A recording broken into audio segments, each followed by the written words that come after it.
Hello, podcast listeners. You are now listening to the Coffee, Health, and Science podcast. I'm your host, Jordan River, and I want to thank you for tuning in today. Before we get started, please share the Coffee, Health, and Science podcast with a friend, with a colleague, with a peer. Share the show. We do appreciate it. Make sure you're subscribed. Give us a good rating and review. It helps us grow. Today, we are exploring the series Understanding Organic with regenerative agriculture specialist and integrated pest management specialist, Marybeth Sanchez. How are you doing today, Marybeth? Oh, thank you, Jordan, for the kind words. We're doing very well, lovely. We're in a heat wave, but we're having this wonderful cloud cover, so it's merciful to us. Good. Although it does bring some thunder and lightning and weirdness. Yeah, crazy. Brings a little bit of relief from insane temperatures. I heard that Death Valley got to 133 yesterday. The hottest it's been since the early 1900s, I want to say. Very interesting. At one time it got to 134 in 1920 or 1919 or something like that. 134. I'm like, wow. That is wild. Really, really interesting. I can't. I couldn't even imagine. That actually plays into today's topic. You know, we've been doing this Understanding Organic series. We've covered nutrients. We've covered pesticides. Moving into today's topic, when it gets hot, when it gets humid, muggy, when the air starts filling with that water, you really get to experience one of the worst blights, one of the worst pests, really, that you can experience as someone in agriculture, which is a mold, a mildew, a fungus of some kind, a non-beneficial fungus, and it really is a very deep subject, Marybeth, not only on the agriculture side for obvious reasons, but now I'm learning on the health side. Exactly. You don't want to be consuming these molds a lot. It is not good for your microbiome. It is not good for your brain health. It's not good for your heart health. It's not good for all these things. No. In a worst case scenario, it will kill you. Exactly. Good point. So it's really something we need to understand. It's funny because, Marybeth, we do these organic explorations, and so much of it is getting back to nature and the benevolence of nature. But there is another side to that too, which is nature poses some pretty good weapons against you as well. And it's not about just killing everything in sight. It's about understanding which ones are good and bad and really educating yourself and acting appropriately based on the specific situation, right? Balance in all things, just that old yin and yang again. I mean, it's tried and true, it's tired and old, but it's still the truth. You've got to have balance. You need the predators and the prey. It's true. As soon as you wipe out one, the other explodes and problems start happening. That's exactly right. And that's what regenerative agriculture is all about, is balance. Exactly.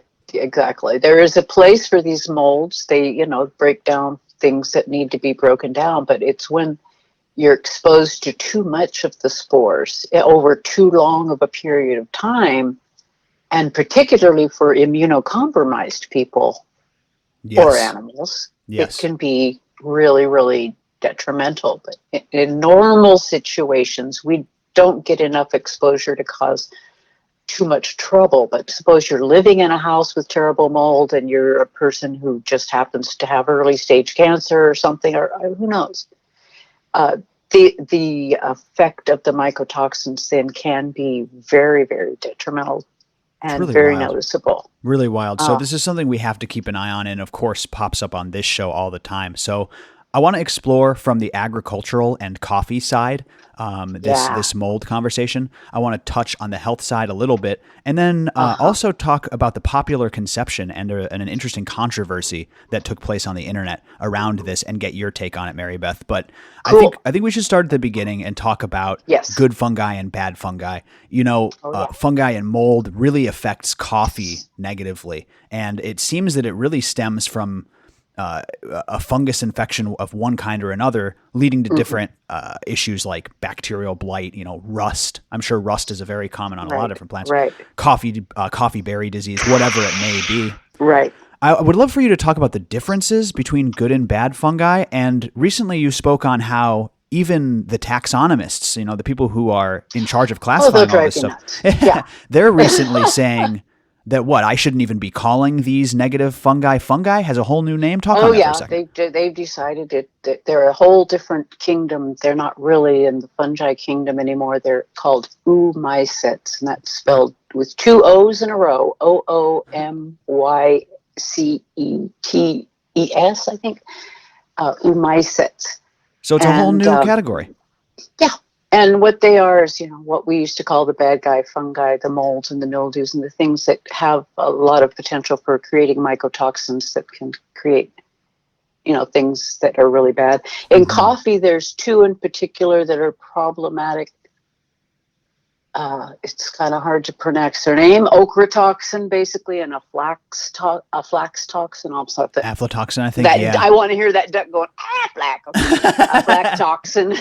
Aflatoxin B1 and ochratoxin A. Okay, these are the two that are really. They're an aspergillus and a penicillium. And well, here's the thing. This is what you find on your food that's molding in the refrigerator. Oh, whoa. So let's dig in on that, because ochratoxin and aflatoxin are the mycotoxins produced by the mold, correct? Yes. Is that kind of exactly. like, Ildi Revy, the coffee expert? Itself, right. It's not the mold itself, but the mycotoxin that it produces as it goes along. And if you're exposed to excessive amounts of it over a long period of time, if you can get too much, then it can be a problem. Yeah, but under normal circumstances, for a normal, healthy person, it's not going to be a big danger. But in big production and agriculture, there's a lot of situations where, things are, what happened in one case was they had been harvesting too early. And because harvesting too early, because, if you were in a hurry to make some money. So due to food shortages at the time, farmers may have been harvesting maize earlier than normal to prevent thefts in their fields. So the grain had not fully matured and was more susceptible to infection. Interesting. And coffee is one thing that, all food products and, grains are particularly susceptible to this. Yeah, totally. But spices, it turns out, most of the cases are coming off of out of India, or I'm talking Southeast Asia, kind of red chili, black pepper, and dried ginger were found to be the most contaminated spices. Whoa, fascinating. So that's exactly right. This stuff, mycotoxins of all kinds, these harmful molds, they are present on all sorts of stuff in our lifestyle. Well, yes, and as soon as we eat them, they're in the food system. If the animals eat them, they're in the food system. They're out there in the air, and they never really go away. And there's tolerable levels, right? Yes, exactly. And the government sets certain, the United States and the UK have pretty good, rules, standards, and things. But that's other true. countries, maybe not so much. And particularly, I guess, like in sort of the Southern Asian countries, there's a lot of not, they whip the stuff out. They want to get some money. They'll not necessarily do the best practices. There's some dirty practices in the coffee industry all over, man. That's exactly right. Yeah. But the thing is, they have these levels, but they're usually based on like pathologies, like you said, making you real sick. What they're now realizing is that even in lower levels than that, it's really harming the lining of your gut, the microbiome in your gut, and a lot of the stuff. So, for instance, if you're drinking a low-quality coffee every single day that has ochratoxin in it, exactly, you're really doing a negative thing for your health. See, that's what bothers me. We're going to get into a story later. Time. Yeah, no, because we bioaccumulate these toxins in our body, just like every other animal. We bioaccumulate them. So over time, like you say, consuming toxic stuff, even in small amount over time, can't be good. And I think that's where a lot of people get it wrong. I'm actually going to pull up this article right now.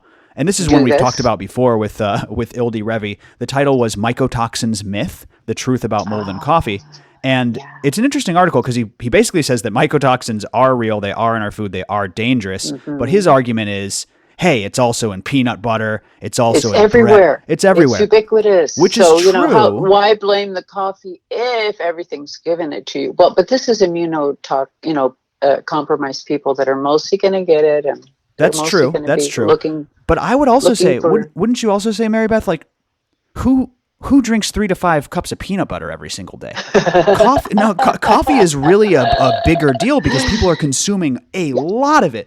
I mean, even people have some toast with breakfast, but no one's eating bread with mycotoxin as much as listen. if 60% of the world had 3 to 5 cups of peanut butter every single day, I think we should be making a big deal about the ochratoxin. This is something that we consume a lot. It's the number one consumed beverage behind water. Yes, It's the number it's the number 2 traded commodity behind crude oil. This is a serious deal. Correct. Yeah, that's right. And it is susceptible to this mold and mildew, and we're going to get into that later. But yeah, Marybeth, I'm right on the same page with you. And like I said, I think it's important to distinguish the mold that you or I or anyone would recognize as mold on the coffee, right? Which you can get off, you can wash off, you can roast off, but what's left is kind of the excretion of that mold, the ochratoxin. Yeah, and that's really where people sound appealing, does it? It doesn't. No. And wouldn't it be nicer to just not have it happen? And so the best coffee companies are going to be the ones that are going out of their way to make sure that it doesn't even get established at all. Which is going to take a lot of effort with the ventilation, the temperature, and the main enemy of these toxic molds is good air circulation, and So how do you even help that, humidity. Marybeth, in a if you're on a coffee farm, let's say you're even doing it right, you're doing regenerative agriculture and you're not monocropping and stuff. If it's just a wet year and the wind isn't blowing, what do you do? There's got to be some way to store it besides all bunched into a big spacing. Ball. You know what I mean? It's like you put them in a big bale, and then you put all those bales together in a lump in a corner, and you shut the door, and you're like, oh Jesus, there's no air circulating between those beans at all. If they could come up with devising more innovative methods of storing until the very last minute, like just before it goes to the store, or put it in the well, I'm talking about bag. from a growing perspective. Like if I'm down on the farm, I'm down on Oscar's farm, and he's got all these plants and he's doing regenerative agriculture. How does he prevent rust and all this stuff from developing in the first place? Is it about having the right amount of good? I know if you have a proper beneficial fungi balance, then the bad ones don't take hold. Can you talk on that a little bit? Well, that helps a lot. And, the spraying of things like trichoderma fungus is one of the beneficials that fights a lot of these really toxic things. And it's extremely aggressive and really does have probably your best hope is something like a really strong trichoderma. There's a few different species. So, get the one that's best for your area, like Harzianum. I always want to pronounce that wrong. Harzianum is one that really likes hot climate. And the Viridae is one that does good in cooler climate. And this is a living fungus that you spray? Yeah, and what it does is it kind of has this lasso thing on its body, and it acts so much like an animal. It's weird. What happens, this lasso is like a balloon. It's sort of, when something swims into this little circle of the lasso, it is sensed, and then the little circle blows up like a balloon, so it chokes to death the thing that's inside. Whoa. So it gets other funguses and other soil pests that way, and that's why trichoderma is so highly touted for the soil. But it's so virulent that it can just it can kill everything because it's pretty indiscriminate. So basically every other soil biology it can eliminate them. But after 5 years of having no food, it'll also disappear. It'll be like every fungus if they actually migrate along to where the food is. Jeez. You are a smart cookie, Marybeth. I love that. That's crazy. You're darling, man. Well, there's also a product called Mycostop, and that is not a fungus, more of a bacterial sort of a thing, but it's really good at fighting against these pathogenic fungus. If you can get enough of that into your environment, you're much less likely to have so much proliferation of these really nasty funguses and the penicillium and the spores swimming about. Right. And I guess really though, like you said, it's just about not having your plants on top of each other. They really need air circulation and that includes in the garden. That's your main preventative, is moving air, because if nothing can settle down, it can't get established. And if the air keeps blowing it away, it cannot get settled down. Right. So that's your very best friend if you can create air circulation in that garden somehow. And outside, it's kind of tricky. If you can invest in some solar fans or something that would make this less of a economic disaster to try to move air along. Weather is changing constantly. Who freaking knows what we're going to have coming? Kind of a good idea if you're going to get into farming to have some backup systems for weird stuff. Like out here, we're just getting into the outdoor where hail's going to start falling and breaking people's branches. Jeez. And they're going to discover, I wish I had something to prevent hail from hitting my branches. When you think about the people in Oklahoma with the great big fields and what happens when they're just about to harvest and they get hit by hail and they can just ruin everything. Yeah. And so regardless of your crop, the weather can really mess with you and make it. It's so brutal. So hard to fight. Farming is really tough. It is. I mean, if air circulation, the climate is so brutal outdoors. You really have to, kind of, especially people who do the, they don't irrigate their crops. Dry farming. That's the word I'm trying to think of. And they just praying for rain, and you don't know when it's going to come. And when it comes, is it going to be a flood? Is it going to be hail? Is it going to be a deluge? Or is it going to be a trickle, like they spat on you and then left? Who knows? Marybeth, I don't think coffee drinkers appreciate what goes in to this process. And that's why I love doing this series with you. Yeah. Yes, because to make a profit, really, and to grow with integrity and make a profit, you really have to put heart and soul into it. It's like playing Russian roulette. Yeah. And, I hate to sound like a commercial, but when I do go into the history of people I buy from because I spend my money politically. I like to patronize companies that I think are environmentally conscious and things like that, where I don't feel so bad putting my funds your dollar towards it, right? And when you find a company that really does go out of their way, like Purity does, to get that really, highest possible standard they can get. Checks all the boxes, man. And I've seen it with my own eyes. That's the thing, Marybeth. We actually know each other from my previous broadcasting and all this. I really don't need to be working with Purity Coffee, but after meeting Andrew Salisbury, after going and seeing that this stuff really is working on a large scale, it's like I'm hooked. I am totally, and I know you are too. That's why you keep coming back on. That's really cool of you, Marybeth. Yeah. But what surprised me, you've been talking about this stuff long before I even got into Purity Coffee. I was surprised to see it work on a large scale because that's what everybody says, right? Well, how are you going to apply it to a farm? How are you going to apply it to a farm? I saw it. It seemed to work really well. Yeah. And the main thing is somehow preventing intrusion of water into the systems, whichever, onto the plant. Try to keep the thing that you're harvesting as dry as you can, keep the air flowing. There's, things that you can do after the fact if you've got it, like irradiation and stuff. But a lot of people, they hear the word irradiation and they get terrified. But there's little... No, you're talking about like UV lights killing pathogenic spores. I've heard of that before. Yeah. Is that what you're talking about? Yeah. As a treatment for mitigation. Weird. Yeah, I think they even pass beans under those sometimes because that's really the struggle. If it doesn't hit you in the field, right? And I imagine that if you had some sort of systemic blight or rust in the field, even if it was on the leaves, you got to think that sets your beans up for mold, right? Yeah. Big time. Yeah. And that's part of the thing. One of the other mitigating things is keeping away a lot of rotting things. And and in organic farming, you want a certain amount of things to rot on top of the soil, but you just don't want it to be rotting in a moldy way. You want to have more other bacteria and things breaking it down rather than something that's going to be creating a toxic mold. Because if you see the same kind of mold that grows on your oranges in the refrigerator, if that's the same mold that you're seeing in your garden on the leaves, that is a little bit of an issue because that's not really the kind of mold that normally is out there on the leaves. It's a different thing and it's not going to affect the same way. And hopefully it won't be, it's tough though, floating around in those. Yeah, right. It's tough though because I'm going to tell a little story in my little garden. Update occasionally for you guys. I have these green bean bushes that are doing so well doing the organic farming. I've talked about it on this show.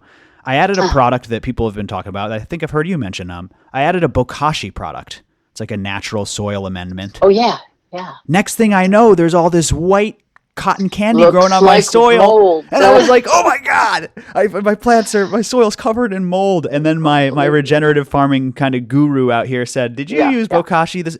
So you just have to know, because it looked dangerous, but the plant was so healthy and happy. I'm glad that I called him before I just destroyed the mold. Yes, or exactly, because people will panic and throw something on it to kill it and not realize that's actually one of the beneficials that's really aggressive at breaking down that organic matter that will release nutrients to your food. So you just have to learn it. You just have to. That's the only answer to this. Because if we refuse to learn and we keep going down the synthetic route, we're using these fertilizers, we're using these pesticides. It's destroying the positive fungi. It's destroying all the living life, right? And then if something does drift in, it crushes you. An imbalance is gonna, be a problem for everybody. Yeah, you can predict that pretty easily. So interesting. So listen, where do we go from here? How about treating mold and mildew? I mean, obviously it's about the prevention, but I know you love a product you work with and represent, the amazing Dr. Zymes. That's good for. Oh, I love that. That's so good for powdery mildew. Yeah. Do you think they could use that on a larger scale, on like a coffee type application? I don't see why not, right? Exactly, because the thing is, whenever you're putting out something like that and you're preventing the mold spores from taking hold, then you're going to win. And the time to do this, if you've ever studied mold, is always the time before they start and not afterwards. Because once you can see the visible spores, the thing is already established, because that's just basically like its flowers. Its main body is already in the plant. Right, it's blooming already.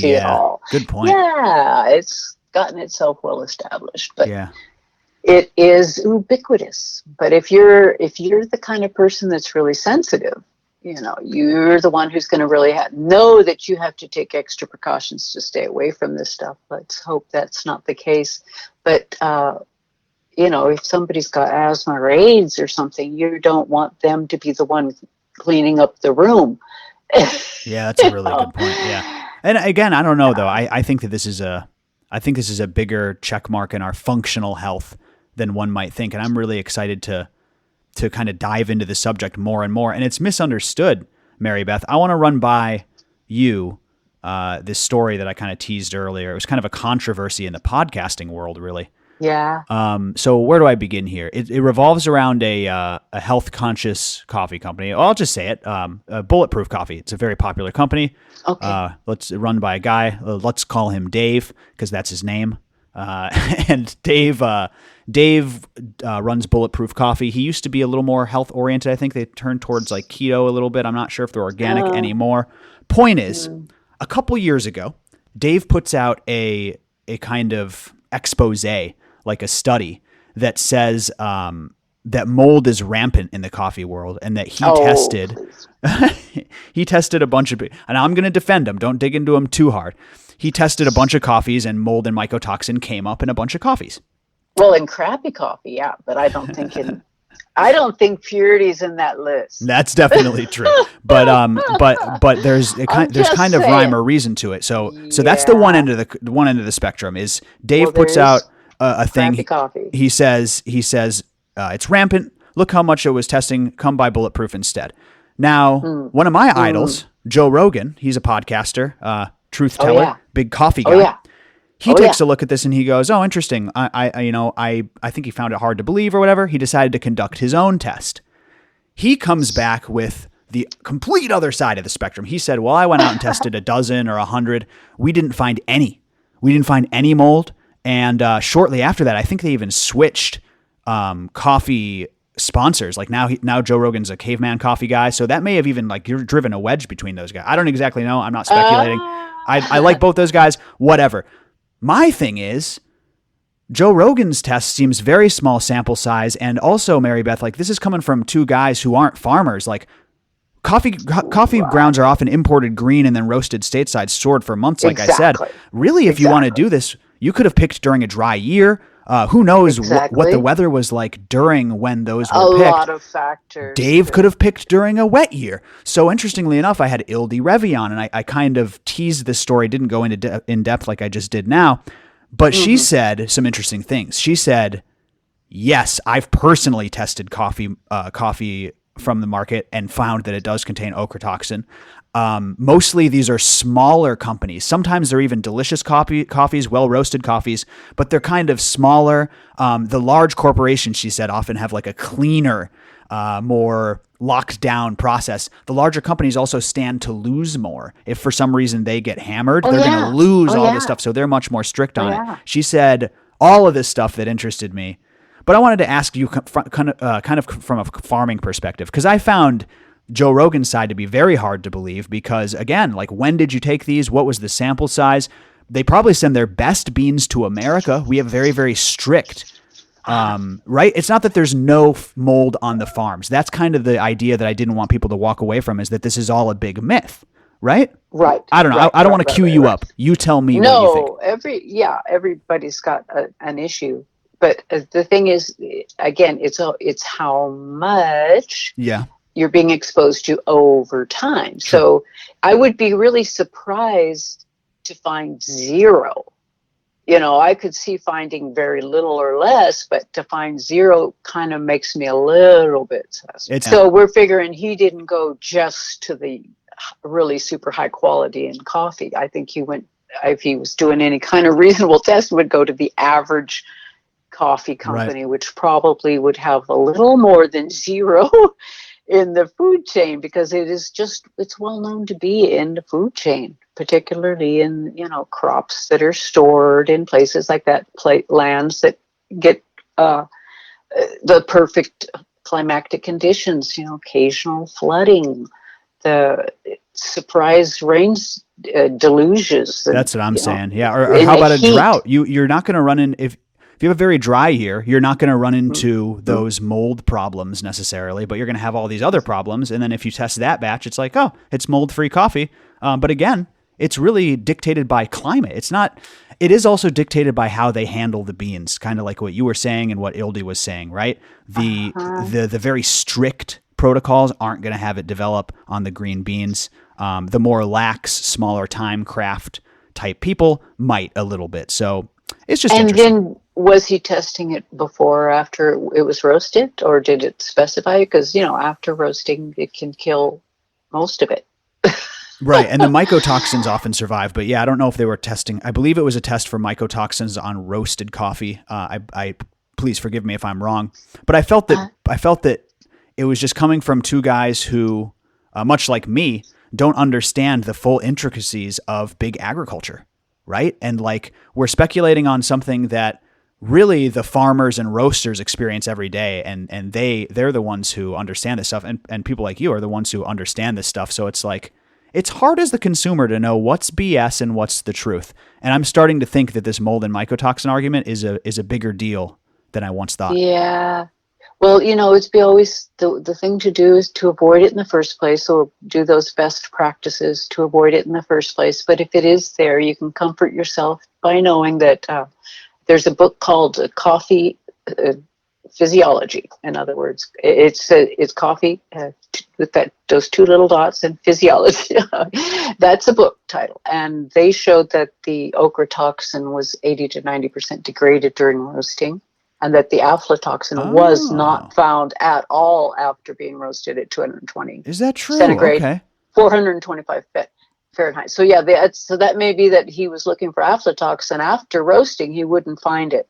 That's fascinating. The ochratoxin would be almost entirely gone after roasting, and very few of us drink or consume green coffee. So only someone really immunocompromised, even if there was mycotoxin there, is going to be likely to be affected. And if you consume great amounts of it, would it accumulate in your body? And, you know, usually most of us are contented with, 2 or 3 cups a day. Have you tuned in? Have you heard Dr. Coffee? Oh, well, I know. I used to do all day, every day, but then I was just like, it wasn't good.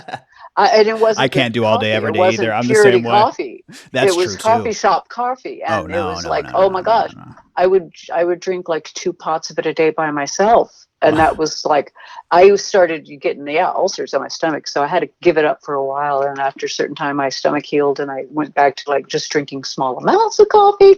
Now I drink better coffee, but I can have more of it without it becoming crazy, problematic. Man. Dr. Coffee is right. The low quality stuff is with the pesticides and the mycotoxins and the lack of the chlorogenic acid and just poorly grown. It's a health negative. It'll actually hurt you, whereas the good stuff is one of the best things you can do for your body. This podcast journey has been a crazy experice since I started. And the more you learn, the more you really want to seek out the guy who's not trying to kill you, the one who's really making the extra effort for the quality control. The wild world of mold and spores. Thank you, Marybeth, for spending this time with me and talking about mold and mildew and fungus. Oh, geez, I love the rotten stuff. Amazing. Let's Jordan, keep in touch. Such a pleasure. Yeah, no, I let you go at the end of my shows. You're one of those guests who I let sign up. It's just what we do. So I'll let you go now and do the outro. Lad. Take care, Marybeth. Thank you. Thank you so much, Jordan. I'll send you some extra coffee. Yeah. Oh, there you go. Keep doing that. I got you. All right, Marybeth. Take care. Thank you. Have a good one. Bye-bye. Bye. Love Marybeth. I love that she signs off before the show's over. Thank you all for listening. I appreciate each and every one of you. Make sure to share the show. Make sure you're subscribed. More Coffee, Health, and Science podcast coming at you soon. This is Jordan River signing off on behalf of Marybeth Sanchez as well. Wishing you an extraordinary day. We'll see you next time on the Coffee, Health, and Science podcast. Bye-bye.